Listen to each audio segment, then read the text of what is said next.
오늘 이렇게 주일 예배 나오신 여러분들을 진심으로 환영합니다. 우리 앞뒤 좌우에 있는 분들을 바라보면서 좀 이렇게 인사할까요? 오늘도 역시 멋지십니다. 이렇게 한번 인사해 봅시다. 오늘도 역시 멋지십니다. 예, 아유, 멋지십니다.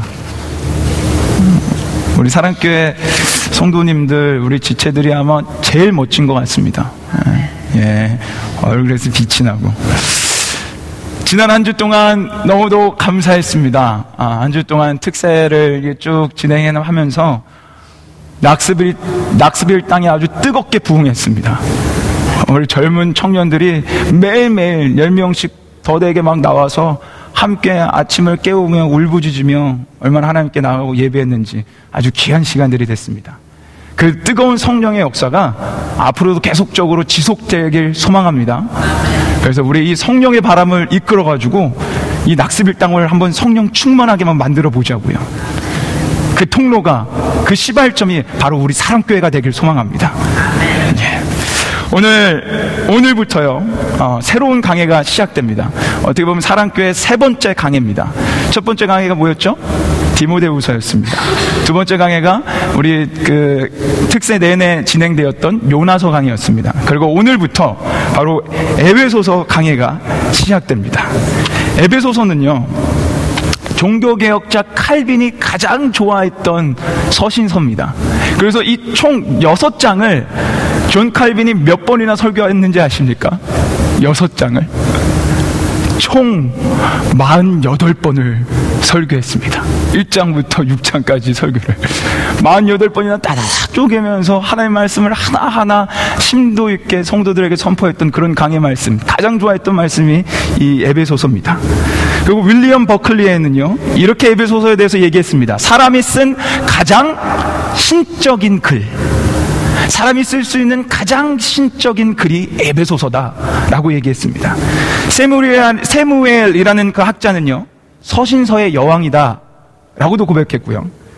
아주 유명한 존 맥켈리라는 학자는 이 에베소서는 내 생명의 은인이다 라고까지도 고백했던 아주 훌륭하면서도 여러 가지 엑기스 같은 그런 복음의 말씀이 들어있는 책이 바로 에베소서입니다. 특별히 에베소서는요, 교회론이 가장 잘 써져 있습니다. 교회가 무엇인지, 교회를 어떻게 이끌어가야 되는지, 교회 가운데 질서가 무엇인지, 하나님의 참된 교회는 무엇인지를 아주 심도 있게 잘 써놓은 책이 바로 에베소서입니다. 그래서 제가 에베소서를요, 디모데후서 다음 강해로 결정한 겁니다. 여러분 혹시 기억하십니까? 디모데후서 강해의 주제가 뭐였는지? 기억 안 나죠? 예. 별 기대는 안 했습니다. 디모데후서의 강해 설교의 주제는 뭐였냐면 하나님의 사람, 하나님의 일꾼이었습니다. 우리가 이제 교회가 뭐 갑자기 막 좀 어지러워지고 막 이렇게 나가는 시점 가운데 우리 스스로가 올바로 쓰자, 우리 스스로가 하나님의 진짜 사람이 되자라는 그런 주제로 디모데후서를 지금 쭉 보았습니다. 그리고 이제는요, 시선을 나에서 우리 공동체로 볼 겁니다. 하나님께서 우리 사랑교회를 어떻게 정말 성경적으로 하나님 보시기에 아름답게 세워나가길 원하시는지 이 말씀을 통해 우리가 볼 겁니다. 그래서 에베소서의 강해 주제를 제가 뭐라고 잡아놨는지 혹시 주보를 통해 보셨습니까? 예, 거기 주보 첫 번째 강보에 보면 써 있습니다. 한번 같이 읽어볼까요? 같이 읽겠습니다. 시작. 하나님의 참된 교회.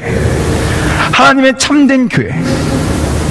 우리가 하나님 앞에서 진짜 참된 교회 한번 세워보자. 그 관점으로 우리가 이제 쭉 에베소서 강해를 해나갈 겁니다.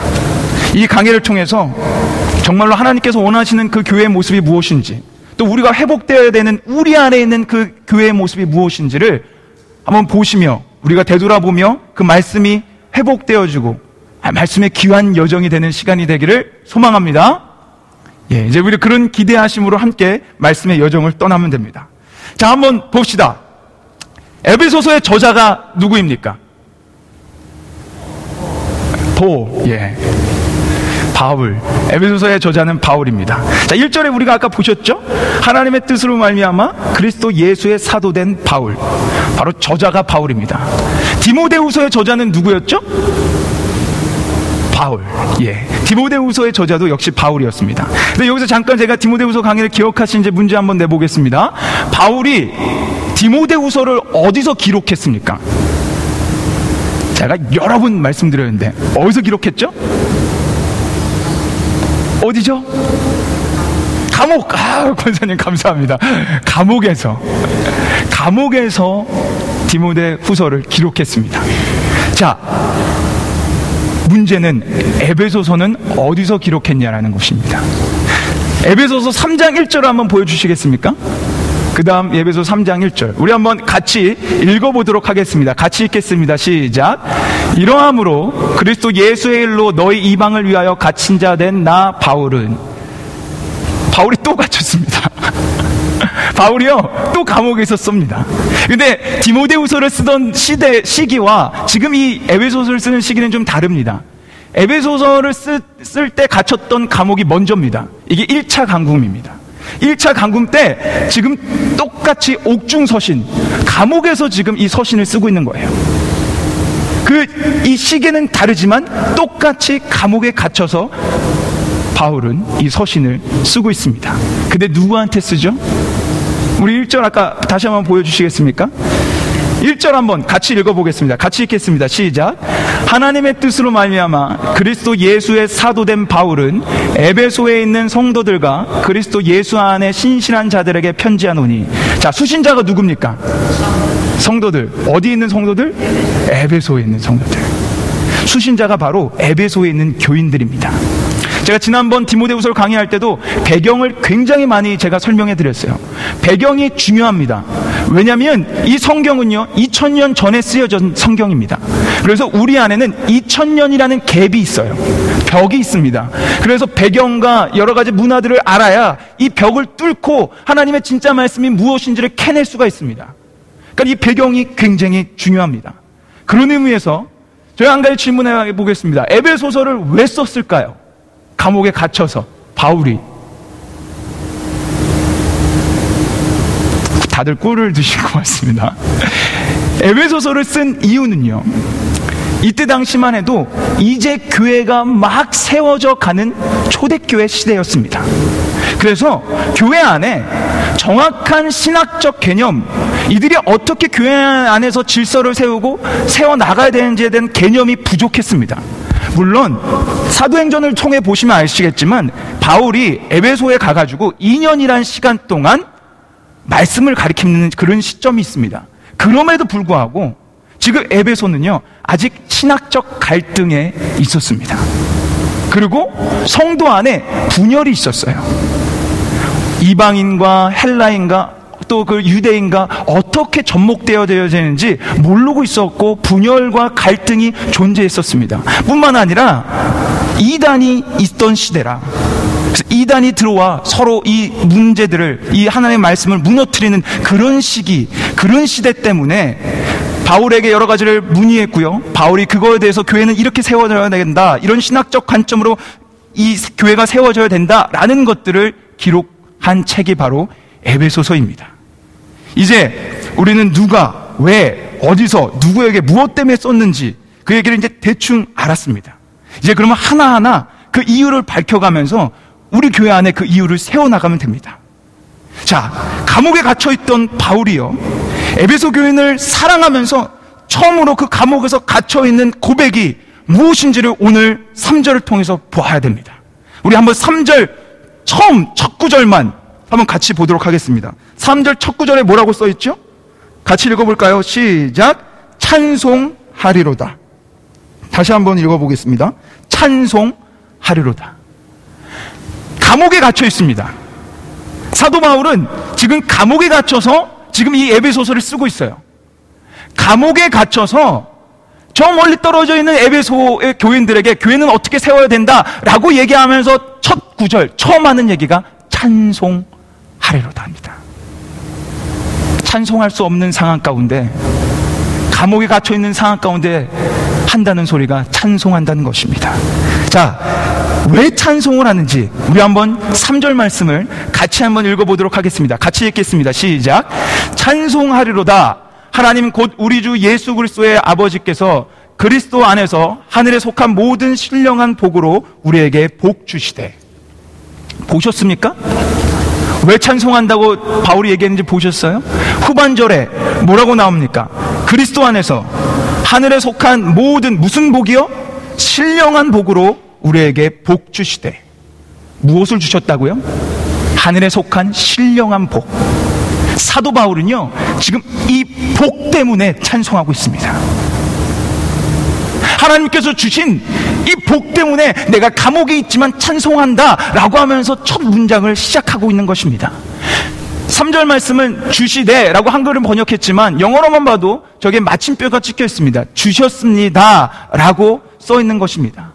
그러니까 즉 이 말을 풀어서 말씀드리면 나 바울은 하나님으로부터 하늘에 속한 모든 복을 받아 하나님을 찬양을 안 할래야 안 할 수가 없다라고 지금 첫 문장에 기록하고 있는 것입니다.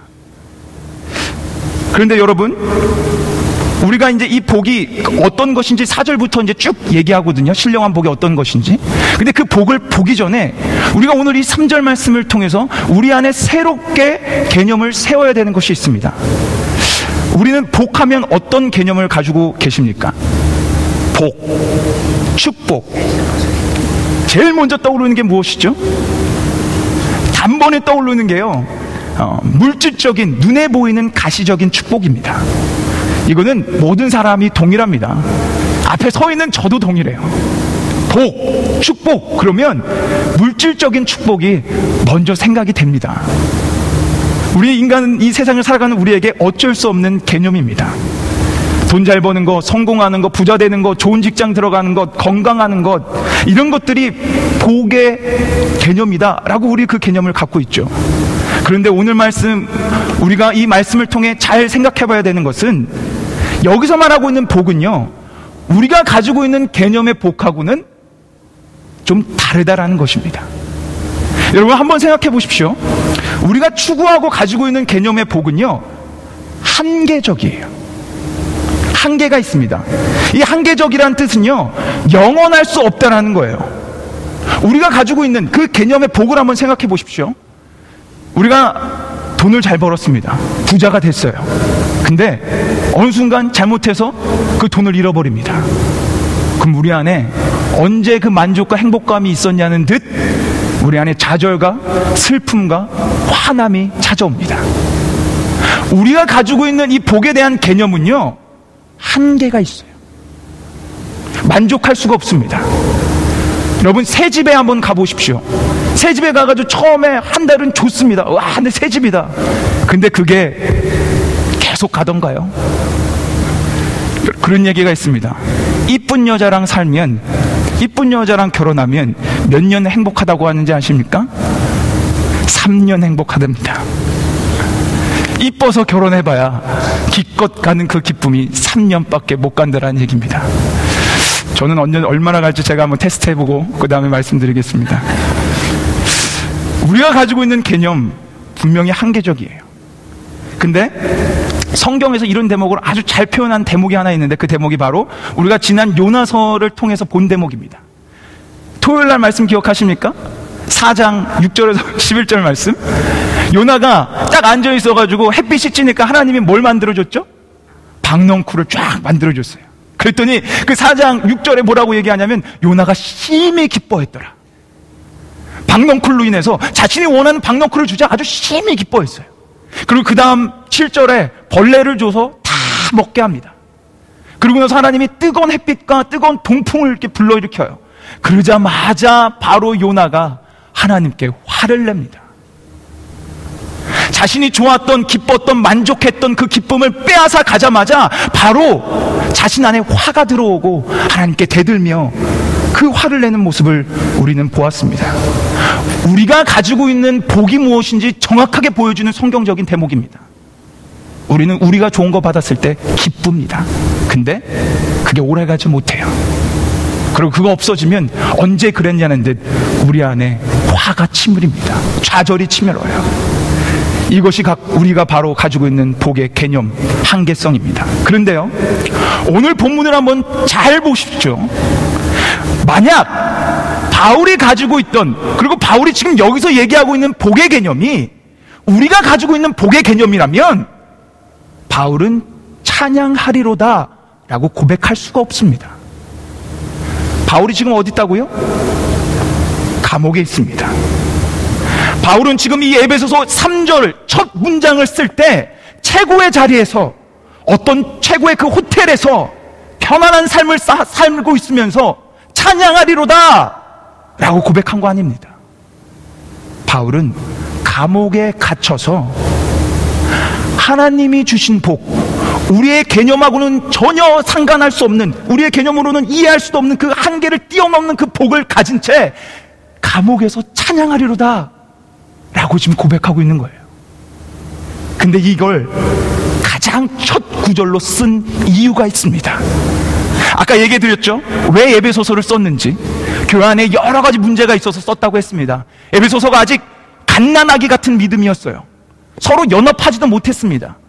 그래서 너희가 이렇게 연합되고 이렇게 잘 살아가야 돼. 이제 그것들을 쓸 건데 제일 처음 쓴 게 찬양하리로답니다. 에베소서 교인들이여 잘 들어라. 너희 안에 여러 가지 문제 있는 거 다 알아.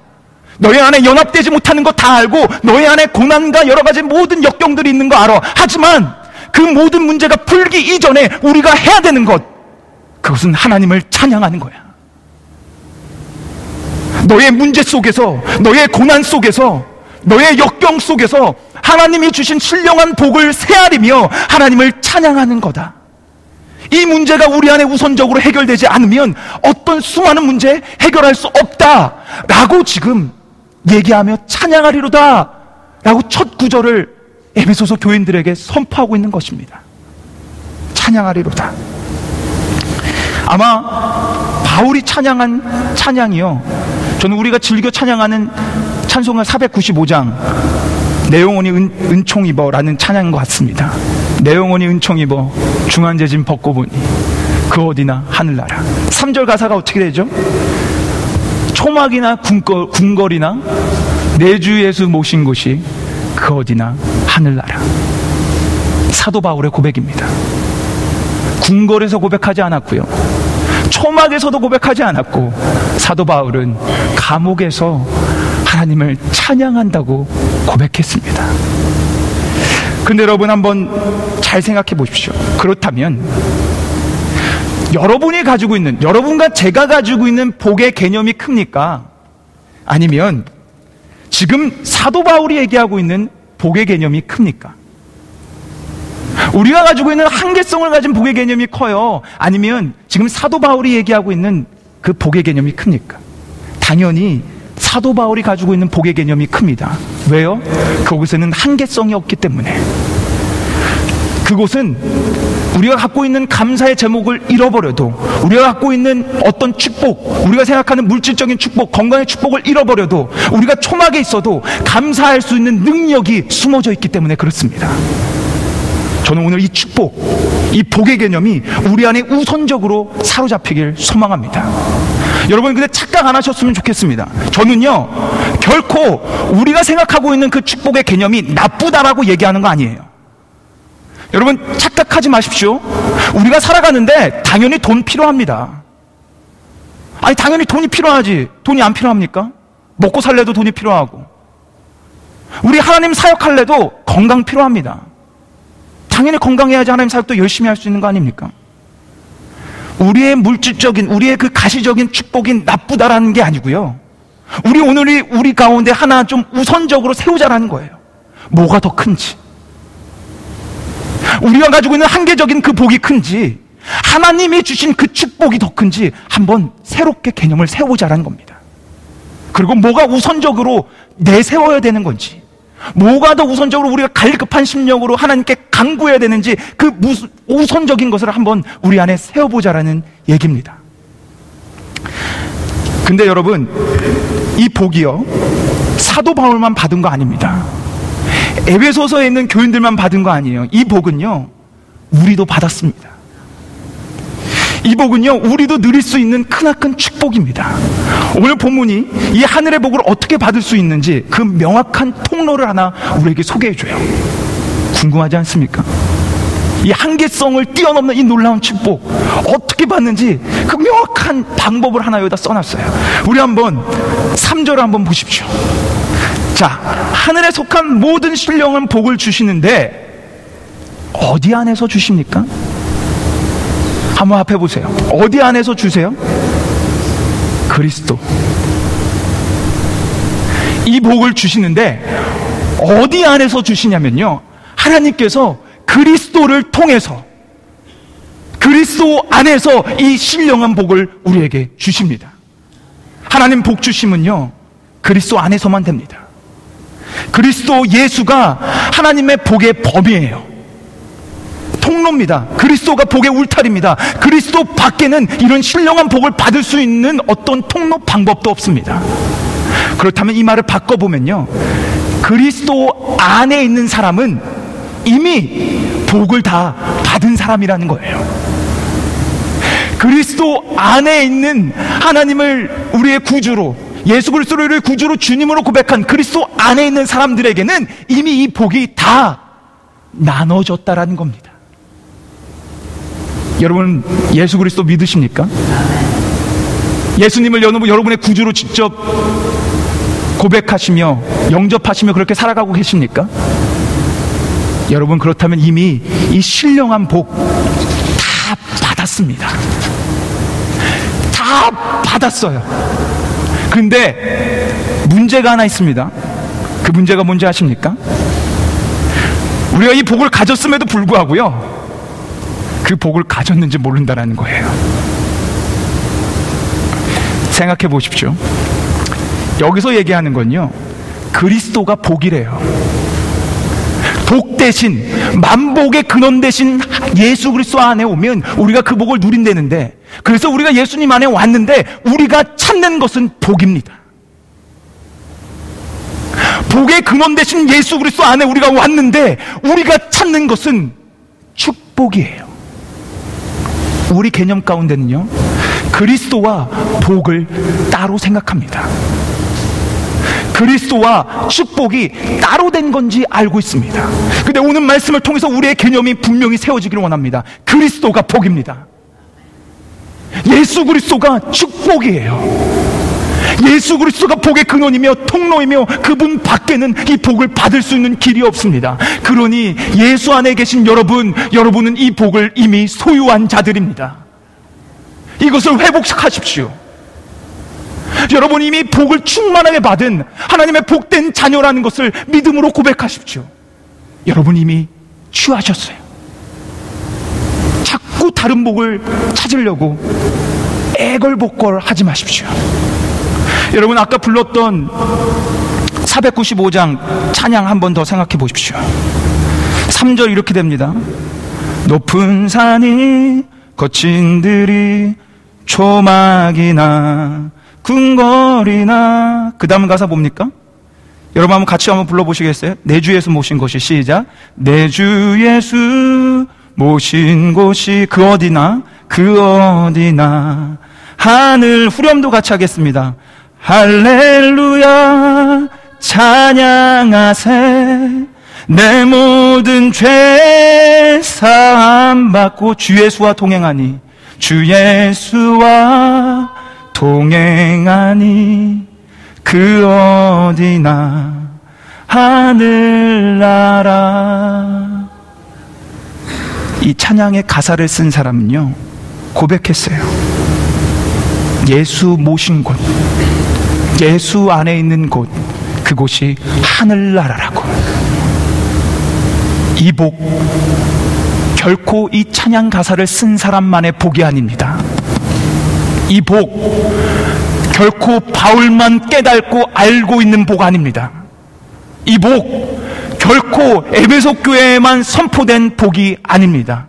이 복은 예수 안에 있는 사람이라면 누구나 다 소유하고 있는 복입니다. 이 복의 개념이 오늘 여러분의 삶 가운데, 신앙생활 가운데 정립되기를 원합니다. 1820년 뉴욕주의 작은 마을 가난한 집에서 태어나자마자 6주 만에 의사의 실수로 실명을 하게 되는 한 어린 소녀가 있습니다. 그 소녀의 이름이 페니 크로스비라는 사람입니다. 이분은요, 평생 1만 개 이상의 주옥 같은 찬양 시를 썼습니다. 1만 개 이상, 95년 동안. 이분이 85세 됐을 때 이런 간증을 했어요. 여러분 한번 잘 들어보십시오. 나는 지금까지 85년 이상을 살아오면서 한순간도 어느 사람에 대한 원한이나 분노를 품은 일이 없습니다. 왜냐하면 나는 좋으신 하나님과 그분의 무한하신 자비를 항상 믿어왔기 때문입니다. 나는 볼 수 없으나 나를 성별시켜서 그분의 일을 하게 하셨습니다. 비록 볼 수 없지만 난 이미 예수 안에서 모든 복을 받았습니다. 나에게 베푸신 그 많은 축복을 기억할 때 내가 어떻게 감히 하나님을 찬양하지 않을 수 있겠습니까?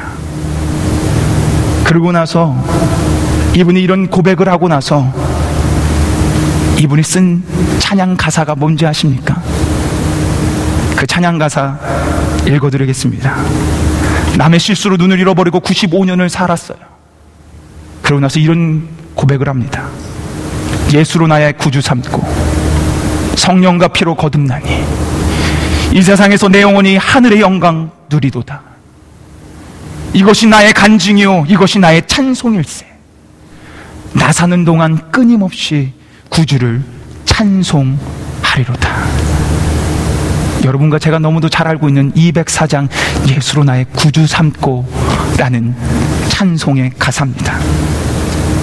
근데 여러분, 우리도 이 고백할 수 있습니다. 저는 오늘 여러분이 오늘 이 말씀을 통해 이게 회복되고 깨달아지길 원합니다. 여러분도 이 고백하실 수 있는 예수 안에 있는 자들입니다. 바울이 감옥에서 이 고백을 했던 것처럼 이분이 장님이지만 이 고백을 하며 찬양을 썼던 것처럼 여러분도 여러분이 예수 안에 있는 그 복된 자라는 걸 깨달으시면 여러분이 갖고 있는 고난 가운데서 이 찬양을 하실 수 있습니다. 이것이 여러분과 제가 갖고 있는 특권입니다. 사랑하는 사랑교회 성도 여러분, 이 한계성 없는 복을 누리십시오. 누리세요. 이 놀라운 복을 소유하신 분이심을 깨달으십시오. 그렇다면 여러분의 인생 변화됩니다. 여러분의 인생 정말 변화돼요. 축복된 삶으로 변화됩니다. 감사한 삶으로 변화됩니다. 찬양이 넘치는 삶으로 변화됩니다. 상황에, 조건에 따지며 복이 왔다 갔다라는 그런 우리 세상적인 그런 만족감이 아니라 한계성을 뛰어넘으며 어떤 상황 가운데서도, 모든 상황 가운데서도 하나님을 찬양하고 감사할 수 있는 축복된 삶으로 변화될 수 있는 능력이 바로 오늘 말씀 안에 숨겨져 있습니다. 예수 안에 거하십시오. 예수 안에 거하셔서 이 복을 누리셨다는 것을 깨달으십시오. 그럼 여러분의 삶, 이 능력의 삶으로 변화될 줄 믿습니다. 오늘 여러분 가운데 제가 여러분을 초청하길 원합니다. 반주해 주시고요. 혹시 여러분 가운데 아직 내가 예수 안에 있는 걸 모르겠다, 아직 내가 예수를 구주로 내가 영접하지 못했다라는 고백을 하시는 분들이 계시다면 오늘 이 축복된 장으로 여러분 초청합니다. 오셔서 이 복 가져가세요. 돈 주고 사는 것도 아니고요, 여러분의 노력을 가지고 사는 것도 아닙니다. 예수님 아직 모르고 믿지 못하는 지체들이여 와서 이 복 가져가십시오. 신령한 복, 영원히 만족할 수 있는 이 복 가져가십시오.